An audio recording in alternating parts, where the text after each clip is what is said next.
اب یہ جو ہمارا کبوتر جس کو خون کی الٹیاں یہ میں نے آپ کو دکھایا ہے اب اس میں بھی سمجھنے والی بات ہے. ہو تو اچانک گیا ہے, مطلب ایسے حادثات جیسے حادثہ ہوتا ہے اسی طرح ہی حادثہ ہی ہوا ہے بیچارے کے ساتھ. لیکن سمجھنے والی بات ہے, ہم نے آج ٹیرامائسین کے کیپسول پانی میں ڈالے تھے, 2 کیپسول ایک دوری میں ڈالے تھے, اور یہ ایک نارمل پوٹینسی ہے کبوتروں کے لیے. اس چیز کو میں سمجھانا چاہ رہا ہوں کہ ہر کبوتر کا ٹیمپرامنٹ مزاج علیحدہ ہوتا ہے. ہر کبوتر سیم چیز برداشت نہیں کر پاتا. باقی سارے کبوتر ٹھیک ہیں, وہ اس چیز کو برداشت نہیں کر پایا. اس کا بلڈ پریشر ہائی ہوا, اس کا دل پھٹا یا دماغ پھٹا, اس کو خون کی الٹیاں آئیں, وہ ڈیڈ ہو گیا. اب اگر سمجھنا چاہیں تو یہ ہمارے سامنے واقعہ ہو گیا, آن لائن ویڈیو کے واقعہ ہو گیا کہ اچانک یہ حادثہ ہو گیا. کبوتر پکڑ کے میں ویڈیو بنا رہا ہوں, کبوتر کو اچانک خون کی الٹیاں آنے شروع ہو گئی. تو اب باقی کبوتر ٹھیک ہیں, اب وہ کیپسول جو ہے نا وہ دوائی برداشت نہیں کر پایا. تو اسی طرح نسخے ہیں, ہر کبوتر کے مزاج کے مطابق نسخہ دیا جاتا ہے اڑانے کے لیے. اس کے مزاج کے مطابق اس کو وہ اس کی خوراک چلائی جاتی ہے, اس کے مزاج کے مطابق اس کو تیار کیا جاتا ہے.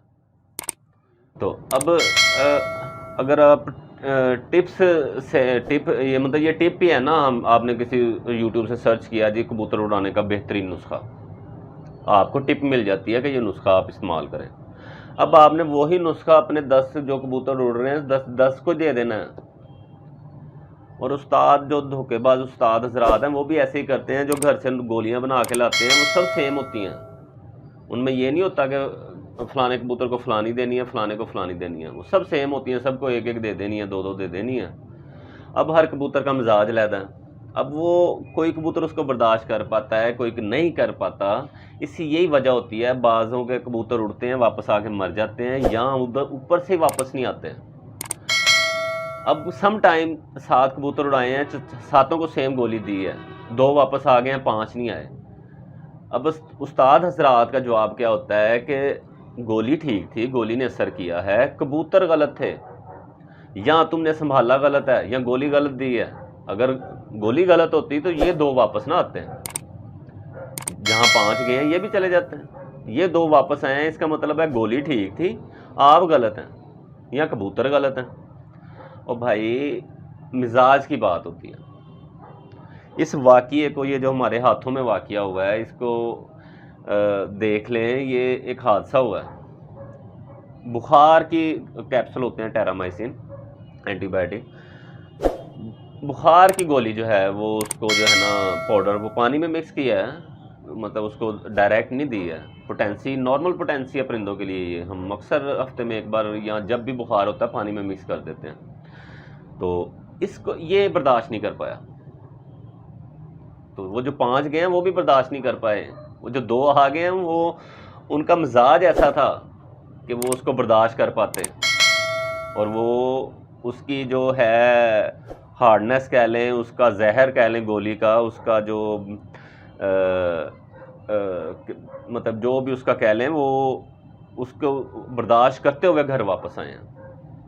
تو اس کا یہ مطلب نہیں ہے کہ وہ فریش ہیں اور یہ بڑے ہیپی ہیں, ان کو گولی ملی ہے. وہ اندر سے ان کا بھی برا حال ہوا ہوتا ہے, لیکن ان میں کیپیسٹی ہوتی ہے, ان کی نسل میں وہ مضبوطی ہوتی ہے کہ وہ جہاں جیسا مرضی ہو وہ گھر واپس ضرور آئیں گے ایک دفعہ. ان کی باڈی ایسی ہوتی ہے, مطلب نسل اور باڈی کا ایک بڑا کمبینیشن ہوتا ہے. تو یہ آگے چل کے ہم باتیں کریں گے ایڈوانس میں. ابھی فی الحال آپ جو ہم نے آپ کو کبوتر کی پہچان کے حوالے سے باتیں بتائی ہیں ان کو فالو کریں. ایسے نہ سوچیں کہ فلانے استاد نے یہ بتایا, یہ سارے بتاتے ہیں آنکھ میں نمی ہونی چاہیے, آنکھ چمکدار ہونی چاہیے. اب کسی سے آپ نے سنا ہے چمکدار آنکھ کیسی ہوتی ہے؟